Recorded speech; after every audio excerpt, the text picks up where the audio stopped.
I have an extremely hard time with vulnerability. It just wasn't something that was cultivated in my household growing up. I know it exists, but it's like a foreign language to me. It takes a lot of reprogramming, a lot of work, and letting go of pre-existing notions to communicate that way. I also have a hard time making deep, meaningful connections with people. And for most people, this may come as a surprise because of how open and bubbly they usually think my personality is. But the truth is, I hide what I think, and I scale back what I really want to say in order to help mold the perception people have of me.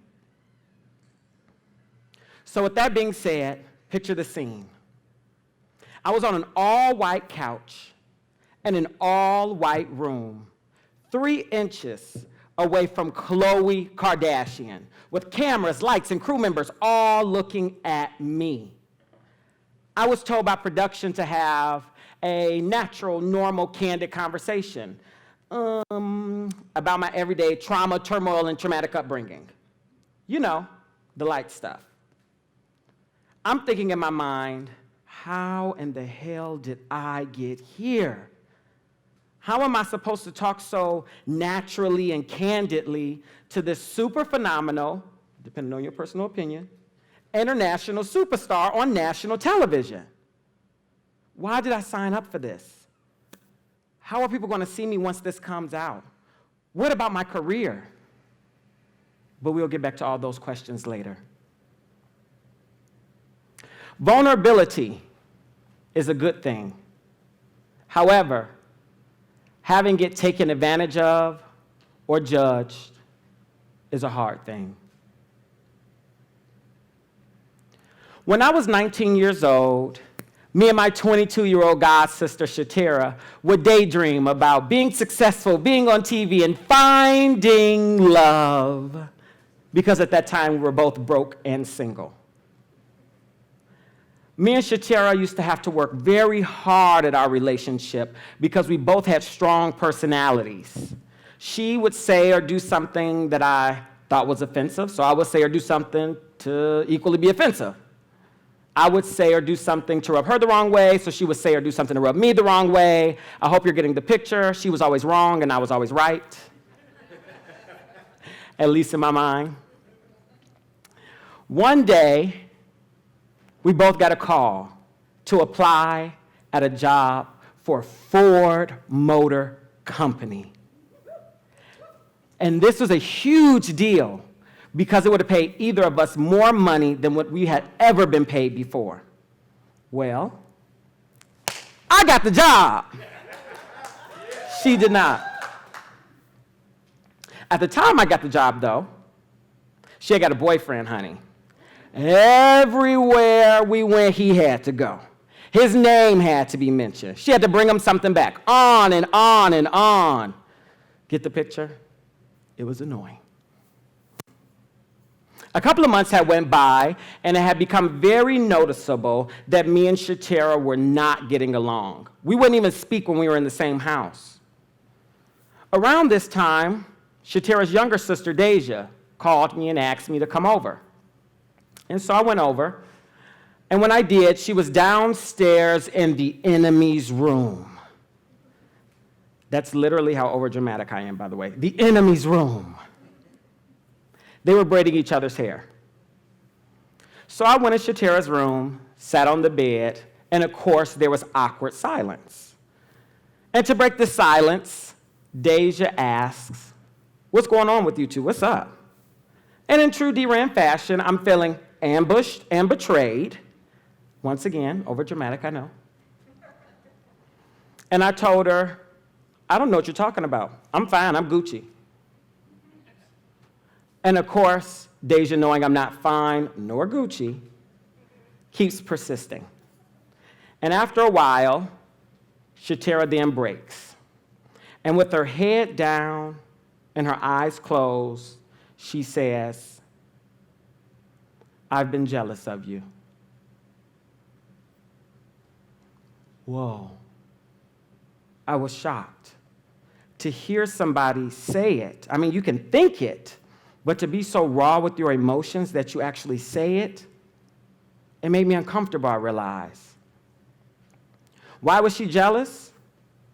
Because I got the job, and she did not. In that moment, I felt so ashamed. Here I was celebrating my biggest win, never stopping to think of her hardest loss. Shatira's vulnerability showed me a side of myself that I don't like at times, a side that can be egotistical, narrow-minded, and lacks empathy. In that moment, when Shatira cracked open that door to our fragmented relationship, it allowed me to walk through that door also. And so I did. And I told her I was jealous of her. Why was I jealous of her? Because she found a man, honey, and I was still single. By Shatira becoming comfortable with expressing her vulnerability, it gave me the permission to lean all in and become comfortable with my own. About a year later, I decided to leave Ford and join the Navy, where Shatira gave me every reason not to join. But of course, I did not listen, and I decided to enlist anyway. And I was stationed in San Diego, California. After about 4 years, I found myself being processed out of the Navy because I had gained too much weight per Navy regulations.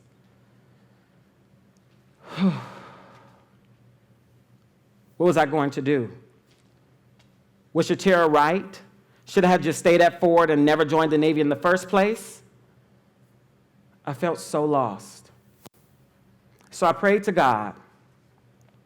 And shortly after leaving church one day, I remembered how me and Shatira used to daydream about being on TV and being successful.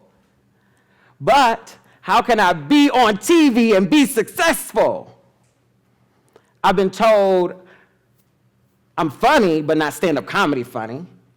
I can sing, but not sing, if you know what I mean. Dancer? No.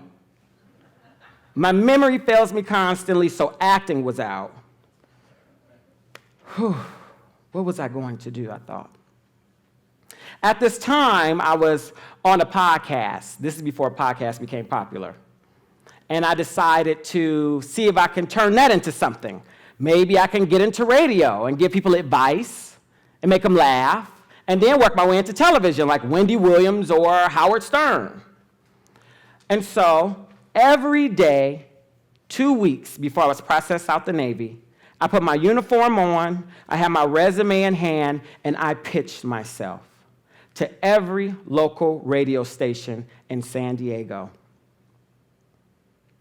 One radio station got back with me and told me I had a lot of work before becoming an on-air personality, but I did have a good personality, and they were hiring for a social media specialist. I took that job, honey. And about a year into the job, I now moved from doing social media to business development and on-air talent. Because I now was an on-air talent, I was able to score tickets to an award show, where I met my now mentor and second godmother, Elaine Swan. This beautiful, graceful, brown-skinned woman who's one of the top etiquette experts in the country. That Elaine Swan. Look her up. This was a woman I knew I needed to be more connected with. This was a woman I knew I had to listen to. And as our relationship developed, she made a powerful statement to me. You're hiding behind the microphone. People need to see you. They need to feel your energy. You need to move to Los Angeles. Wow. Hiding behind the microphone. In that moment, I felt so exposed because I wasn't being transparent. Because the truth is, what she says was correct. Her words hit me like a sharp conviction. And as she said those words to me, the lesson I had learned from my god sister about how powerful and life-changing vulnerability can be rang true. Because I decided to lean all into that lesson once again, Elaine gave me her authentic and transparent mentorship, guidance, and wisdom, which has saved me so much time, headache, and missteps. Shortly after her words, I packed up everything I had and put it in a U-Haul and drove down to Los Angeles, California, where shortly after me arriving, I was cast on season 3 of Revenge Body with Khloe Kardashian. And this was all thanks to the transparent and wisdom-filled lessons Elaine had taught me. Because of my willingness to be transparent and vulnerable on television with women like Simone De La Rue, my trainer, Kelly LeVeque, my nutritionist, and Khloe herself all worked in my favor. And I was able to get my very own episode.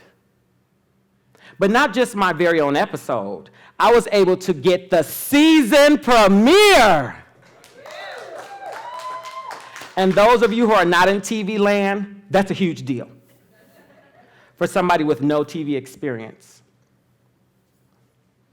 And as I look back at that opportunity, I know it was given to me because of the beautiful women God had put in my life and the powerful lessons they had taught me about vulnerability and transparency. And with those lessons, combined with my education and more mentorship, I was able to launch Anderson and Hooper Business Advisory, where I'm able to help other creatives and budding entrepreneurs dig deeper and become more vulnerable and transparent with their talents and their ideas and turn them into sustainable, monetizing businesses. And you know what? I was really worried about how people would perceive me once this comes out. Well, one day, at my graduation for my bachelor's degree, after I walked off the stage with my diploma in hand, a woman came up to me out of a crowd of about 1,000 people. She gave me the biggest hug ever, and she looked at me in my eyes with tears in hers. And she said how proud of me she was because she recognized me from the Jumbotron, and how she felt like she really knew me. And for some people, this may be weird, but for me, when things like this happen, and now they often do, it's a great reminder of why I decided to lean all in to the power of vulnerability.